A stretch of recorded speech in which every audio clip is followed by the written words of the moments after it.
Shalom.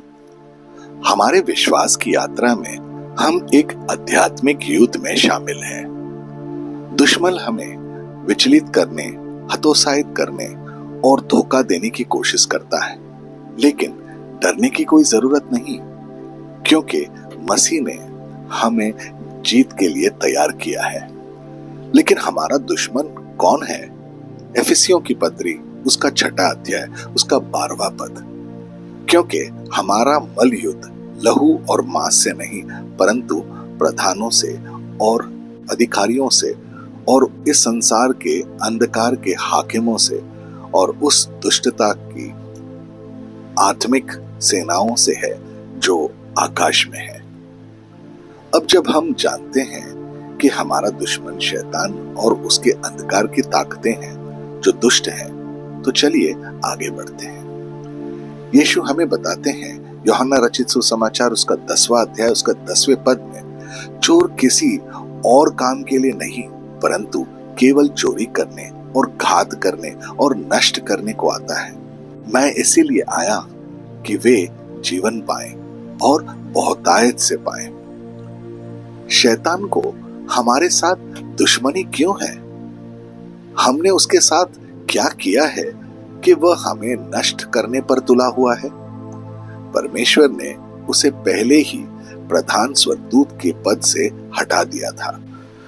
उसका पहला शत्रु परमेश्वर है, और जिसे परमेश्वर पसंद करता है या जो परमेश्वर को पसंद करते हैं, वह उनके विरुद्ध है।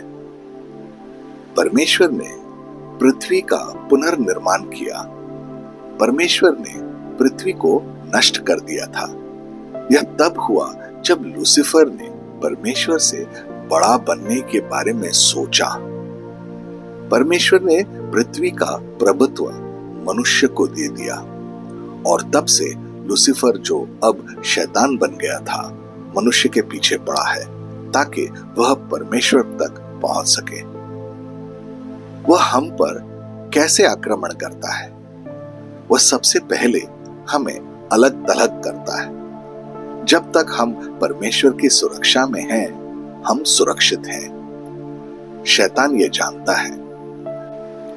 अय्यूब की पुस्तक उसका 1 अध्याय उसका 9वां से लेकर 11वें पद तक। शैतान ने यहोवा को उत्तर दिया, क्या अय्यूब परमेश्वर का भय बिना लाभ के मानता है? क्या तूने उसके और उसके घर की और जो कुछ उसका है उसके चारों ओर बाड़ा नहीं बांधा? तूने तो उसके काम पर आशीष दी है और उसकी संपत्ति देश भर में फैल गई। परंतु अब अपना हाथ बढ़ाकर जो कुछ उसका है उसे छू, तब वो तेरे मुंह पर तेरी निंदा करेगा। जब हम परमेश्वर पर विश्वास करते हैं तो हम हर तरफ से परमेश्वर द्वारा सुरक्षित रहते हैं। शैतान चाहता है कि मनुष्य के दुखों का कारण परमेश्वर को समझकर मनुष्य परमेश्वर से अपना भरोसा खो दे। वह परमेश्वर के साथ हमारे संचार को बंद करना चाहता है। वह चाहता है कि हम जो परमेश्वर के लोग हैं, वे सच्चे चर्च अथवा कलीसिया को छोड़ दें।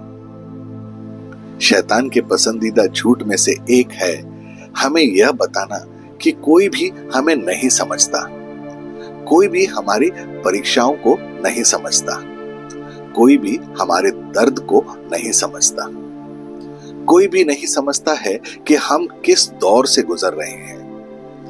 जैसे शेर कमजोर शिकार को झुंड से अलग कर देते हैं, वैसे ही शैतान मन के घायलों को अलग करना पसंद करता है।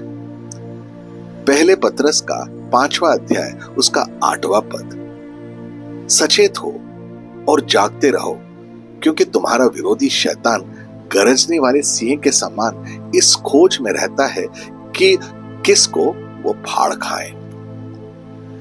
जब हम उन विचारों को मन में रखते हैं जो शैतान हमारे मन में डालता है, हम ये मानने लगते हैं कि परमेश्वर अब हमसे प्रेम नहीं करता है। और हम संसार में बह जाते हैं। परमेश्वर के लोगों के माध्यम से बार बार पुकारे जाने के बाद भी हम उसकी बातों को नहीं सुनते और अपने दिलों को कठोर कर लेते हैं।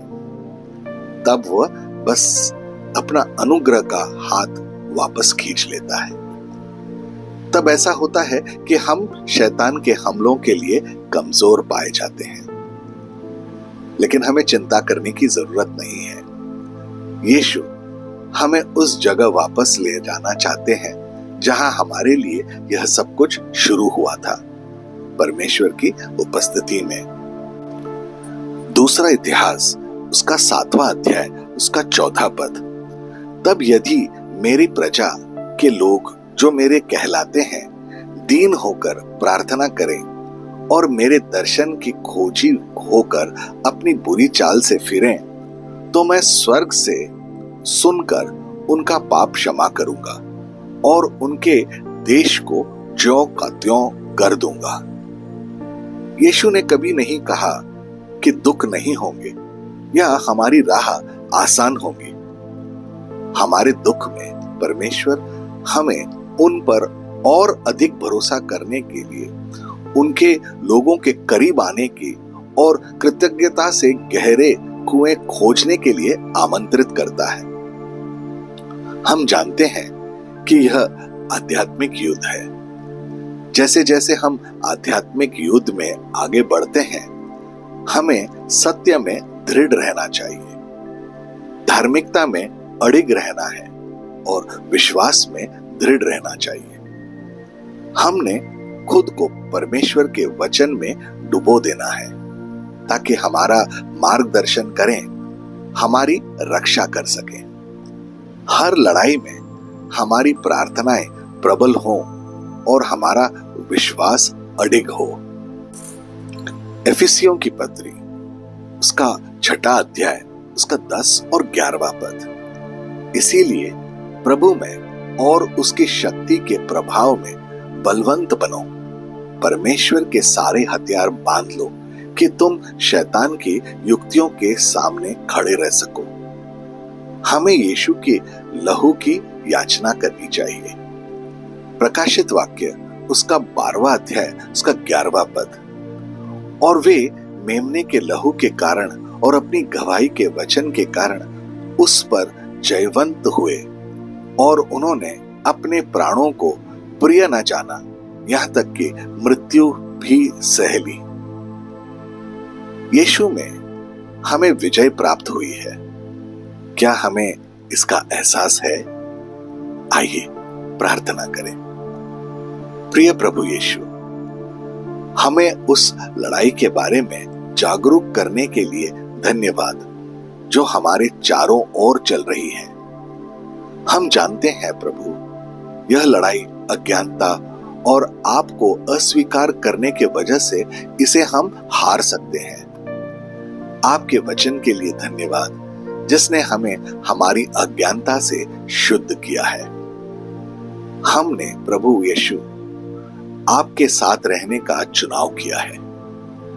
हमें एहसास हुआ है कि आपके साथ रहने का चुनाव करने के बाद संघर्ष बढ़ गए हैं और अब हम इन आध्यात्मिक संघर्षों का सामना कर रहे हैं और आध्यात्मिक युद्ध के बीच में रह रहे हैं। हम आपकी सुरक्षा और मार्गदर्शन की तलाश में आपके पास आते हैं। हमें विश्वास है कि आपकी ढाल से सुसज्जित करेंगे और दुश्मन के धोखे से हमारी रक्षा के लिए सत्य के वचन का उपयोग करेंगे। हम आप पर विश्वास और पूरा भरोसा करते हैं प्रभु यीशु। केवल आप ही हैं हमें नुकसान और धोखे दोनों से सुरक्षित रखने की क्षमता रखने वाले। प्रभु, हमें दुश्मनों की रणनीतियों को समझने की अंतर्दृष्टि प्रदान करें। हमें पवित्र आत्मा की शक्ति से चुनौतियों का प्रावधान करने के लिए बुद्धि प्रदान करें। हम पवित्र आत्मा के लिए आपका धन्यवाद करते हैं। हमें अपने प्रेम से घेरें। जब हमारे चारों ओर इतनी नफरत होती है तो हम शायद उस प्रेम को सभी के साथ साझा कर सकें, यहां तक कि उन लोगों के साथ भी जो हमसे नफरत करते हैं। आपके बिना शांति कभी नहीं हो सकती। हमें यह एहसास दिलाने के लिए मदद करें। हमें अपने पंखों के नीचे रखें। हमें विश्वास का उपहार से आशीर्वादित करें और हमें धीरज धरने में मदद करें, क्योंकि आपका वचन हमें बताता है कि केवल वे ही जीवन का मुकुट पाएंगे जो आपके नाम से विजय प्राप्त करेंगे। धन्यवाद यीशु। हम सारी महिमा, सम्मान और प्रशंसा आपको देते हैं और आपके शक्तिशाली और अद्भुत नाम में प्रार्थना करते हैं। आमीन और आमीन। अपने दिन की शुरुआत प्रभु यीशु से करें। सब्सक्राइब कीजिए, नोटिफिकेशंस ऑन रखिए और ये दैनिक भक्ति आपको रोज मिलेगी। धन्यवाद।